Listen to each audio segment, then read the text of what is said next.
A very good morning to you on Christmas Day. I hope you're all getting ready for the festivities. Got that turkey in the oven or whatever it is you eat. Not many people like turkey. I hope you've got everything ready for this big day. And I wish you all a very Merry Christmas and have a wonderful day with your loved ones and so on. I'm intruding just for a few minutes to just talk about do a preview on the game that we've got coming up tomorrow on Boxing Day against away to Southampton. Now, if you're new to this channel, if you managed to be logging in on Christmas Day and it's first time you've viewing the West Ham Voice, please do consider subscribing to the channel. And whether you're new or existing subscriber, please do hit the like button. So, for the second time this season, we face a team who have a new manager where his first game in charge is going to be against West Ham United. The first team, of course, was Leicester, where on another day, with a number of chances that we created, we would have beaten them. We would have walked away with a comfortable win.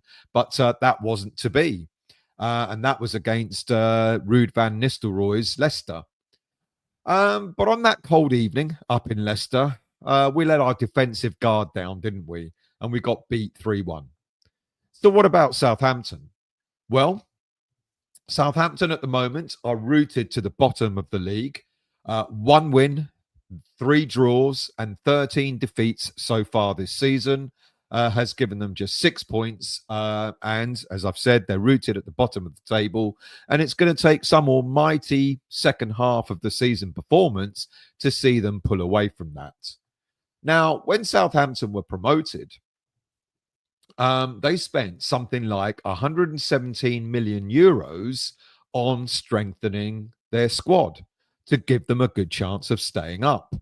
They invested heavily on their defence with Aaron Ramsdale coming in from Arsenal for a fee of 21 million euros, Taylor Hardwood-Bellis from Manchester City for a fee of 23 million euros, plus a name familiar to West Ham in the right back slot of Yukinari Sugawara for a fee of 7 million euros. Now, why would Sugawara be a name familiar to West Ham? Well, he was the right back that we played against in the Europa Conference League semi-final when we met AZ Alkmaar. So they've also strengthened their midfield. Of course, they brought in another name familiar to West Ham, Flynn Downs, for a fee of just under 18 million euros. And they didn't stop there. They brought central midfielder Matthias Fernandes from Sporting Lisbon.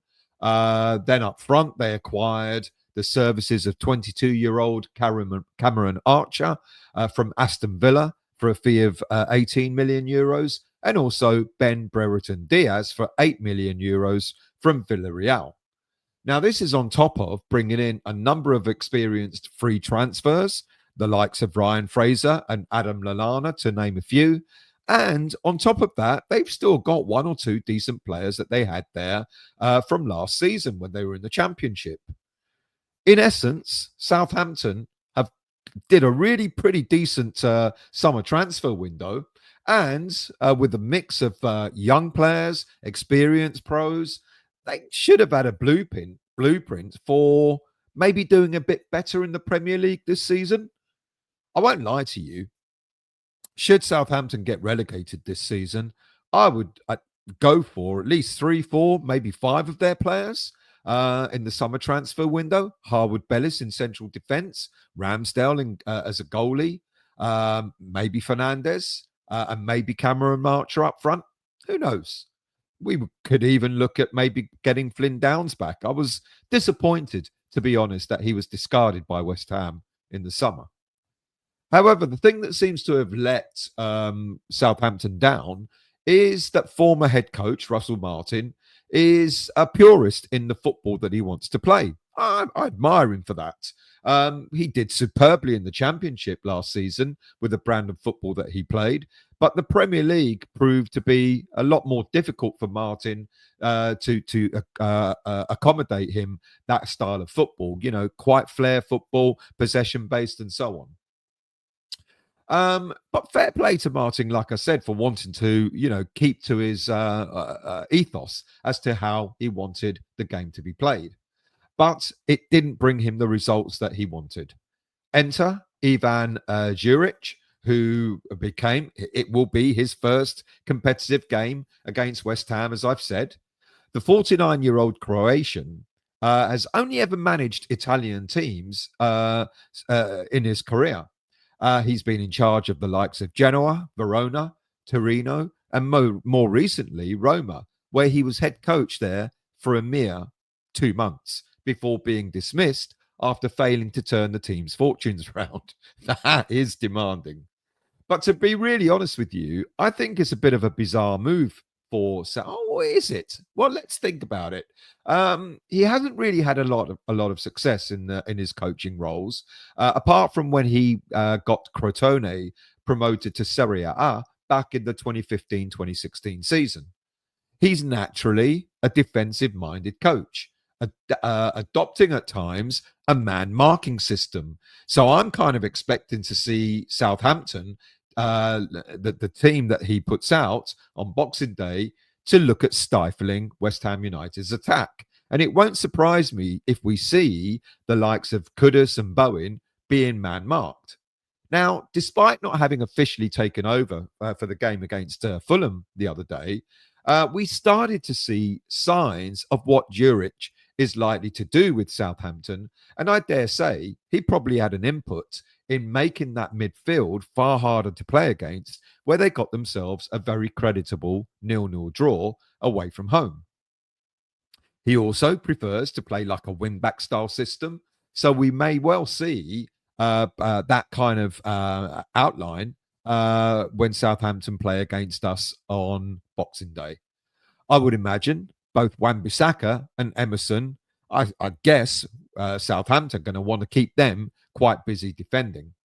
His aim is for his teams to have a hard work ethic, and this could be a game of who wins the central midfield battle, which we know, to be honest with you, is one of our areas that isn't the strongest at this moment in time. But with Soler returning, probably alongside Alvarez and Soucek, we should be a match for Southampton in that area of the park. Now, key players for Southampton also include the likes of Adam Armstrong, who's got pace, and he can certainly cause us problems if we decide to go back to playing the high line in defence, which we kind of seem to have ditched over the last few games. If Juric goes for the wing back system, I dare say we'll see Carl Walker-Peters on the right side of their attack, or the right side of their defence, adopting that kind of role, which will probably be good competition for Emerson. So they've got players that should and could hurt us, but I don't know. I'm not seeing this game as a game that we should lose. But then every game in the Premier League is not easy. So what about West Ham? Well, before I look at our team, what about a chance for you on this Christmas Day to win a nice prize? You can win a multi-signed, custom-led shirt display, plus your chance to win 17 instant West Ham prizes. Go to footballprizes.co.uk for details on how you can enter. Tickets cost 39p each, and the competition closes on Friday, the 27th of December at 7:30. So the best of Christmas luck to you there. So what about our team? I've already mentioned Carlos Soler is back from his one-match suspension, and he will directly replace Lucas Paqueta, who's now about to serve a one-match suspension as well for picking up 5 yellow cards. Despite his error in goal against Brighton, I don't expect Lucas Fabianski to lose his place. I guess he'll still be in the team. And I guess the defense will be Wan-Bissaka, Kilman, and Emerson, who will be joined by Todibo in defense, who will replace Mavropanos. As mentioned, Soler's back, and he's likely to be partnered with Alvarez and Soucek in midfield. And up front, I don't think Lopetegui is going to start Nicholas Fullkrug again.